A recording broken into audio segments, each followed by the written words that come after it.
It's April 1st, 2015.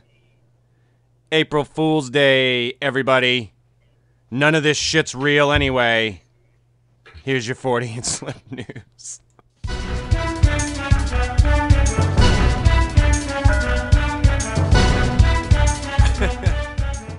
I didn't hear any music this time. Oh shit, I didn't fucking turn on the Screaming Bee. Oh well, it's too bad for you, Steve. You didn't get to listen to the news opening. You got Was fucked. it lovely? You got fucked. Actually, April Fool's, Steve, there's no news. Oh, good. Because I'm tired and I want to go to sleep. To start off the news tonight, and we're not doing any April Fool's prank. I thought about it. I thought about making up a bunch of shit. Yeah, it's overdone. Yeah, fuck it.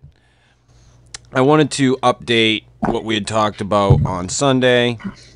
Folks, I want to tell you, if you decide to get an investigative reporter for your show, get one that actually investigates and reports. I reported. And if anybody out there is interested in being an investigative reporter, I'm willing to take some applications at this point in time. Not to get rid of Steve, because I can't replace his fucking buffoonery. But I would like some solid investigating. Listen, I made sure that I told everybody that I had only looked into one part of this story, and that was the torn up camp part, and only the video, and made my assessments based on that video. So if I didn't get some things quite right about maybe some of the other happenings, I made sure to mention in the show that I don't think he would have said this, or I don't know. You can send your resumes to the Fortean Slip at gmail.com. Really, I didn't get anything wrong about the campsite video itself. No, you didn't. Except that it was a Red Bull can, not a beer can. Well, whatever. What happens when you mix Red Bull with whiskey? I've never mixed Red Bull with whiskey, so I couldn't tell you. But anyway, be that as it may, we wanted to at least update what we had talked about on Sunday. Some of the stuff, we didn't get anything technically really, really wrong as far as information went. What we got wrong was Steve's assessment of Bob Garrett. No, I made sure to say, though, that I have never met nor talked with Bob Garrett, and I hadn't heard any of the interviews on the, Sasquatch Chronicles. So I wasn't sure that Bob had said any of this stuff. I didn't know if it was Bob saying it or, other people saying it on his behalf. Now we know. Yeah, he did in fact say, and I'm going to post a link to where all the information is underneath the video, so that in case anyone wants to look, so they know I'm not, pulling this out of my ass, or Steve's pulling it out of his ass. I didn't look. You're the one Steve who found it. didn't look at all, so it would have been me. So you guys can take a look at it if you are so inclined. However, Mr. Garrett did claim that he was harassed and interrogated by an agency, and he wouldn't state the name of the agency. And he also had said that it looked like people were dragged off out of the camp. And he definitely said that it looked like a crime scene. And he stated that he couldn't divulge details because it was a possible crime scene, and that his wife was harassed. And so this stuff did go down. If anybody wants to take a look at it, I'm going to put a link underneath. The only other thing that I wanted to clarify, in case anyone was confused, there was an incident with the boys over at Sasquatch Chronicles, Wes and Woody. And the boys. There was Shannon was involved. Right. But she's no longer involved. So, no. So there was this instance with the torn up campsite, and then there was another instance where Wes and Woody, and you said Shannon went with them as well on that expedition? I'm not sure. I believe I she think did. so. I'm pretty sure, yeah. But anyway, they were two separate instances. But basically, I think the tone of everything is that it was all bullshit. As so was the so what we're saying here is that the torn up camp and the breakup of Sasquatch is kind of independent of each other. It's not the same incident. Right. They were two different incidents. But they are connected. Both involving Bob Garrett. And then right. the should I say gentleman at Sasquatch Chronicles? Sure. All right. It is April Fool's Day. Yeah, sure. Interviewed, if you could call it an interview, loosely, Bob Garrett.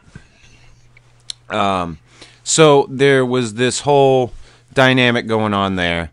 We just wanted to clear the air on that and make sure everybody understood the difference between the two situations. We had reported on the instance that the Sasquatch Chronicles people had talked about, that their sighting account, quote unquote, and we had talked about the torn up campsite. Two separate instances, both involving Bob Garrett, and the only part that the Sasquatch Chronicles people were involved with the torn up campsite was interviewing Bob Garrett. Right. So, that being said, Steve, I'm still going. Hold on. I'm still going with nothing to see here, folks. Move along. On the torn up camp videos. So, all right, on to your news. Oh, we got news. Is there some music that I missed again? No. I decided not to go with it this time. Okay, I got it. In our first story, dailyrecord.co.uk. I love the Brits, man. They're cool. Paranormal experts are hunting for fairies at the bottom of the Royal Botanic Garden in Edinburgh.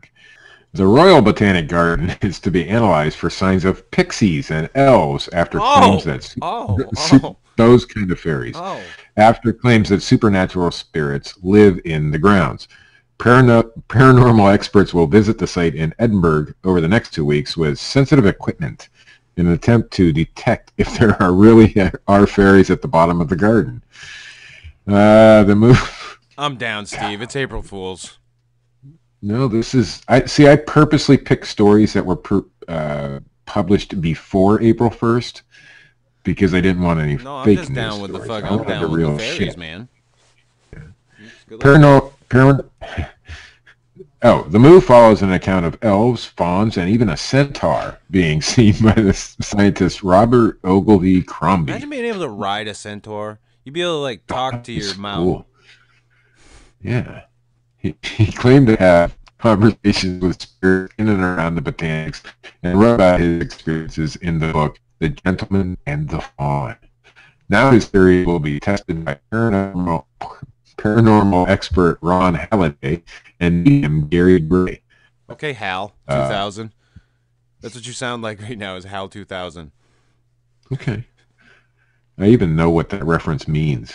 Their experiment marks the 40th anniversary of Crombie's death. He had abandoned his career in science in the early 20th century due to ill health. Ron of Bridge of Allen, Stirlingshire, said, "I want to see if there's any foundation to these experiences. Is there something about the gardens themselves? Is there a strange energy there that could explain what Crombie says he saw?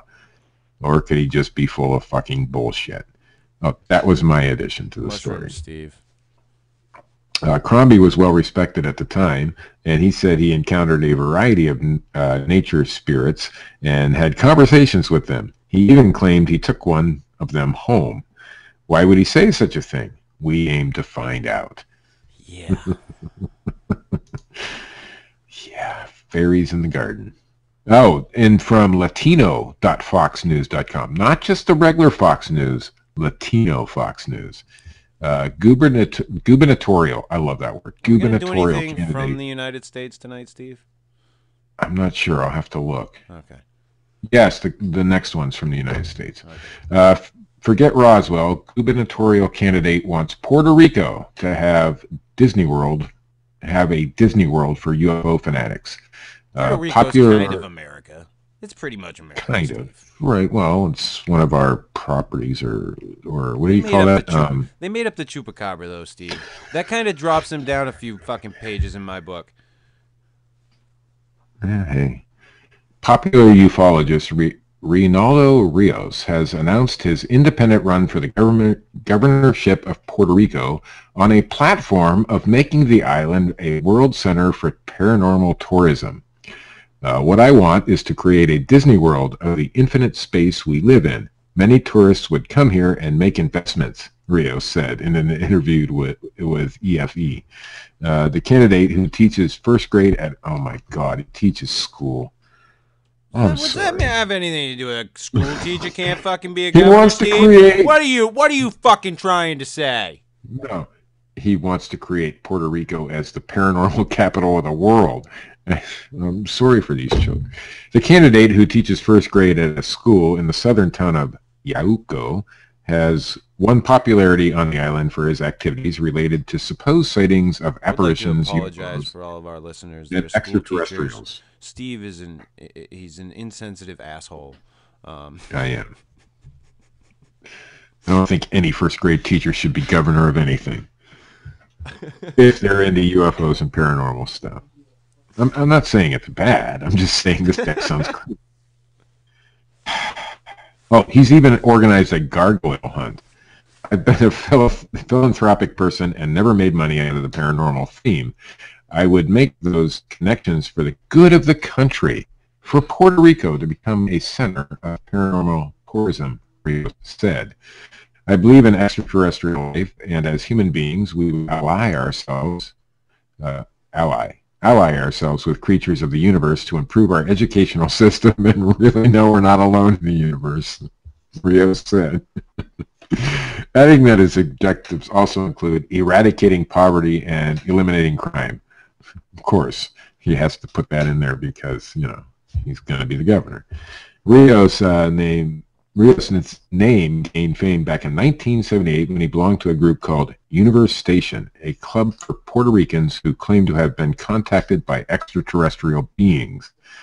Since then, he has worked at a building center. Hoot, Steve. Yeah. Since then, he's worked at building a center for studying UFOs in the southern municipality of Lajas. If you were a real investigative reporter, Steve, I'd tell you to get him on the show. I bet I could. Yeah, but I don't speak Puerto Rican. Yeah. Just keep going. What are they? Spanish? Is that what it is over there? I think so. Spanish. Yeah, they all just speak Spanish. That's it. That's okay. all they speak there. In 1993, he began to organize. I'm not like being racist or anything. I just don't know. He began to organize monthly UFO camps to entice experts and curiosity seekers from Puerto Rico and elsewhere to take part in public vigils to capture sightings in photos and videos. On one occasion in December 2010, he organized a gargoyle hunt in the old sugar mill in Guanica on the southwest coast of Puerto Rico, a project with which he planned to confirm the existence of a supposed mutant that attacked animals in the area.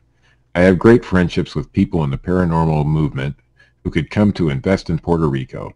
Our extraterrestrial embassy would have all international sites trained on us, Rios said during an interview. I just think the guy sounds... Yes, I think the guy sounds crazy. That's all I'm saying. Gotcha, Steve. From the CortezJournal.com. If California-based paranormal experts do succeed in killing Bigfoot, the possible Silverton, being that this is from Silverton and all, resident, local law enforcement promises to throw the book at them. Earlier this month, the three hosts of Paranormal Central on Dark Matter Radio set parts of the internet alight when they determined a 2008 photograph that allegedly captures Bigfoot cavorting in Silverton alongside the Durango and Silverton Narrow Gauge Railroad might be authentic. We don't think it's a kid in a hoodie. We already did this story, Chris. We don't think it's a hoodie and a skateboard, said host Jeff Gonzalez in a television interview on Friday. Oh, here's the new part of the story, though. Since the Durango Herald published a story Wednesday about the podcast, national media outlets published their own stories. Twitter erupted with innumerable tweets about the veracity and of the claims, and numerous others on the internet, such as Sasquatch Chronicles, weighed in on why the story and photo resurfaced after the 2008 sighting. They don't mention us, Chris. On Friday, Gonzalez... suck, Steve. We say fuck. On Friday... A lot. That's right. On Friday, Gonzalez said, fuck it. Oh, no, he didn't say that. We're not ashamed to say it. We came out a few years ago saying we need to shoot Bigfoot to prove the existence of Bigfoot. Scientists will require a body, then they'll be able to identify Bigfoot DNA and go from there. The assassination attempt could get financing. The Fox network picked up Paranormal Central, which will soon air on TV affiliates in California.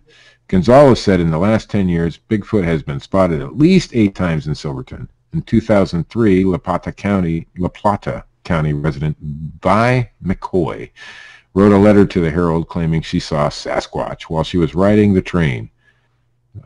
If you are fortunate enough to see this creature, be sure and share it with the newspaper. Much thanks to the creature, whomever he may be, McCoy wrote. Local law enforcement agencies. Here's the gist of the story. You know what, Steve? I think Brian Williams is looking for a job. Well, he just makes shit up, so... So do we! He probably fit right in. Local law enforcement agencies warned that they would come down hard on anyone who bumps Bigfoot. San Juan County Undersheriff Steve... Why does he can't be the real sheriff. He has to be the undersheriff. I didn't even know there was such a thing. Steve Lawrence said, as far as our statement on Bigfoot, obviously we can't discount the existence of such a creature in Silverton. But he said if the people from the Paranormal Central do come here and kill Bigfoot, definitely we'll investigate, working closely with Colorado Parks and Wildlife. We could bring conspiracy charges if there are enough people involved, and they took substantial steps in killing such a creature, he said. 6th Judicial District Attorney Todd Reisberg said, while offing Bigfoot would be a criminal act as well as ethically reprehensible, he didn't yet know how he would charge such a slaying. If Bigfoot is a human, it would be murder. If Bigfoot is an animal, that might be more of a Division of Wildlife question, he said. I don't know what Bigfoot is. Mark Esper, that's what he says. Mark Esper, editor of the Silverton Standard, said bringing murder charges might be more appropriate. There are a lot of people in Silverton who might be related to Bigfoot. We haven't done a genetic testing. Yeah, he said. It's a joke, Chris. I hope it's a joke. Oh, God almighty. He said the federal government ought to be doing more to protect Bigfoot from hunters. Look, I don't have much of a stake in this. At the Standard, we're very proud of our Bigfoot coverage, but Bigfoot doesn't subscribe or advertise, he said. See, it's a joke. Piss poor That's one, the Steve. news, Chris. Yeah, well, it sounded better. The headline sounded better than the actual story was. So, I agree. Yeah.